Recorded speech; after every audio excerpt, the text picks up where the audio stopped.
Hey guys, Carly Heath here. How cringe is it to laugh at your own writing? Well, today we're gonna find out, because this week's podpic made me cry like actual tears because I was laughing so hard. Baby Kraken decided to narrate The Specter of the Seas, which is a chapter from my long fic, Season 3, This Is How It Could Be, which is my version of Season 3, where Izzy survives and Ed and Steed team up with the Revenge to take on the English Navy, but also they have to work out the last of their relationship issues. And this is the chapter where Prince Ricky enters the scene. And Prince Ricky is now an Admiral, and he's just been informed that Blackbeard, Bonnet, and Izzy Hands have sunk one of his ships. So that means Izzy is alive, and Ricky needs to return to the sea to track down these nefarious pirates. But Ricky has grown fond of this following of preteen girls who now fawn over him because he has this dark outsider aesthetic. I got this idea when we were recording our Ricky episode a few months back, and I just had like way too much fun imagining the visuals of like Ricky, who's like all dark, and he's like really like leaning into this I'm so dark and mysterious, and then all these 12-year-old girls are like, ooh, Ricky, and it was so much fun writing. But it was even more fun listening to Baby Kraken do these voices. The narration is perfect. Like I said, I cried. Be sure to check out Baby Kraken's SoundCloud and Instagram in the show notes. And without further ado, here is the fic. So this is The Specter of the Seas. And this is from Season 3, or This Is How It Could Be, by David Jenkins, read by me, Baby Kraken, and I will be doing the voices. Ricky.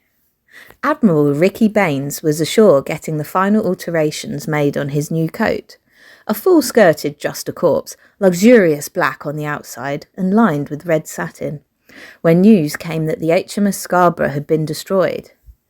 Shoving the handwritten note to his scribe, who'd keep it preserved for his biography, Ricky clenched his jaw. According to the message, the ship had been sunk by Blackbeard, Steed, Bonnet, Izzy Hands, and a crew of women? Something must have gotten confused during the message's transcription. Izzy Hands was dead, after all. Ricky had killed him himself. And women? Sinking a royal vessel? No, that couldn't be right. Ricky looked around. Where was his own lousy first mate when he needed him? Actually, that was a stupid question. Since they were ashore, the man was either at the groggery or in a brothel. Ricky silently cursed. He surely couldn't send his scribe to fetch the infernal American. Ricky would have to do it himself. The tailor snipped the final thread. "And will your daughter be wanting a new dress?" he asked, indicating Ricky's scribe. "We have a fine selection of printed cotton if she'd like to take her pick." Ricky looked down at Lucy. A white pinafore protected the 12-year-old's plain pink ensemble. Red hair in braids, she clutched the oversized journal against her chest. If anything, she needed trousers and a uniform, not another frock. But that'd be awkward to explain to the tailor. Before Ricky could stammer something about this girl technically belonging to someone else, she cleared her throat with an affronted tone. "I am not Admiral Baines's daughter. I am his scribe and biographer." She held out her hand with all the dignity of a law professor. "Miss Lucy Wardine Delois, and I will not be needing any additional attire at this time." The tailor shook her hand and turned his attention back to Ricky, one eyebrow raised, which Ricky tried to ignore. "And what about the other young ladies waiting outside my shop window? Are they—" Ricky couldn't help but detect the amusement in the tailor's tone. "Members of your crew?" Ricky turned slowly, expecting to see the usual 2 or 3 little girls that had been asking for his autograph. But now he was shocked to find no fewer than 15 youngsters, in various shades of periwinkle, ivory, aqua, and blush. There was a tiny blonde in an apricot bonnet holding up a very detailed portrait she'd apparently drawn. In the large charcoal rendering, Ricky, prosthetic nose gleaming, was depicted mysteriously peeking over the collar of a flourishing black coat, one not unlike what he was currently being fitted for. It was his new signature look, part English Navy, part seafaring Grim Reaper. At the top of the drawing in artful calligraphy, the girl had written, "Admiral Ricky Baines, Specter of the Seas." He felt his lips tug into a slight smile. Though he'd heard his naval colleagues snicker behind his back about this legion of preteen girls who'd come to select Ricky as their idol, he'd be lying if he said he disliked it. Shortly after the news story broke about Ricky killing the legendary Izzy Hands, a young lady in black ringlets slipped him a thoroughly researched essay she'd written, analysing Ricky as a man both misunderstood by his peers and the representation of humanity's longing for darkness and self-undoing. That was when a sensation similar to being covered in several layers of velvet made him freeze there by the shoreline. Though the girl had hurried away at once, Ricky felt something akin to belonging for the first time in his life.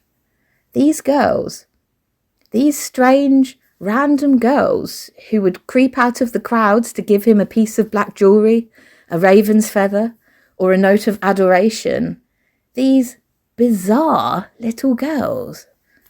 They saw him. They understood him. The darkness in them united with the darkness in him.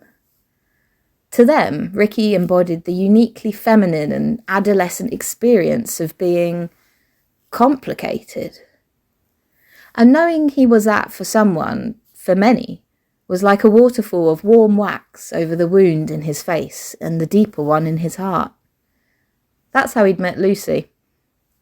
What was she? A runaway? A street urchin who managed to be well-dressed and literate? She'd handed him a nearly 10-page tome, practically a dissertation, but instead of running away, she stood there, facing him. "I wish to be your biographer," she said plainly. "Here's a short novella, a character study, you could say, about your difficult upbringing which led to your obsession with piracy.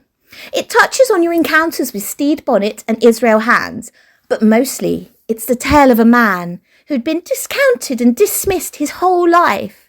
He's a man who has greatness in him, if only that greatness could be allowed to shine. I believe I can reveal your greatness to the world, Admiral Ricky Baines, Specter of the Seas. I believe I can make everyone understand you the way I do." Ricky could have handed the pages back and said he wasn't hiring, asking the girl where her parents were. He could have done any number of things to avoid the complications that would surely arise by agreeing to let a 12-year-old girl, whose parents were nowhere to be seen, follow him around and document his life. But her writing, well, it wasn't good. She was a 12-year-old after all, but it was detailed, and it was about him. The absolute devotion. He had no idea how she figured all that out about him, all this stuff that was so interesting, right, and everything. "I will make you famous," Lucy had said, "because you deserve to be famous." That had been the thing that clinched it. That's when he decided he would give Lucy Awardine Delois whatever she wanted. As Ricky stepped out of the tailor shop and let the seaside air billow through the pleats of his new black coat, he accepted this group of girls' many drawings, handmade crafts, and works of poetry. A snub-nosed teen with freckles handed him a lute and asked if he played. So he sat on a nearby barrel and strummed a few chords. They all cheered. He'd never attempted to write a song before, but with such an eager and encouraging audience, Ricky hummed a little until the lyrics played at his tongue. "Have you ever killed a man?" Ricky sang. "Shot him dead with your own hand. He's in a grave because of me, that fearsome legend of piracy." Now the girls were shrieking and clapping. After Ricky handed the lute back, he stayed a bit longer to answer their questions. "Have you ever thought about dyeing your hair black? Who's the most annoying jerk in the English Navy? What's your star sign? And Does it stay with you, the memory of causing another man's death? He would have to get up at some point, find his first mate, and do something about that wrecked vessel. But it was a shame to disrupt this, though. Ricky was having the time of his life. Was there a way Ricky could keep on existing like this? Just hang out on shore, dress in black, make up songs about melancholic things, and answer questions from his fans? Could he find a way to avoid the seafaring and pirate hunting altogether? No, because then what would Lucy write about in the biography? Legends, after all, were made by doing things, avenging, fighting for the crown. But maybe he could stay for a few more questions? There you are, Baines! Ricky looked up with a start, immediately noticing the strong scent of rum meeting his nose. Wheeling his way through the crowd of skirts and pinafores was Ricky's first mate, Calico Jack Rackham. Jack must have gotten someone to grease his wheelchair because it no longer made the loud squeak it usually did. On your way, ladies. Captain Baines and I have to do some serious pirate hunting. And then, when Jack was close enough that Ricky could smell the semen on his breath, as well as the booze, he squinted into Ricky's eyes. That is, unless you want to be the English captain and let him get away with sinking one of the king's vessels. Jack Rackham had been a hell of a choice for Ricky's first mate. He was a pirate after all, and an American. But Ricky's ship wasn't really part of the English Navy. He was an unconventional admiral on an unconventional mission, and he needed someone like Jack, a man fueled by fury, a man who knew everything about pirates and how they operated. Ricky wasn't ready to get up just yet. How did you hear about the Scarborough? Jack clapped his hand on Ricky's shoulder. It's all over port. Eddie and Izzy sank that ship. A glacial chill descended over Ricky. But Izzy Hands is dead.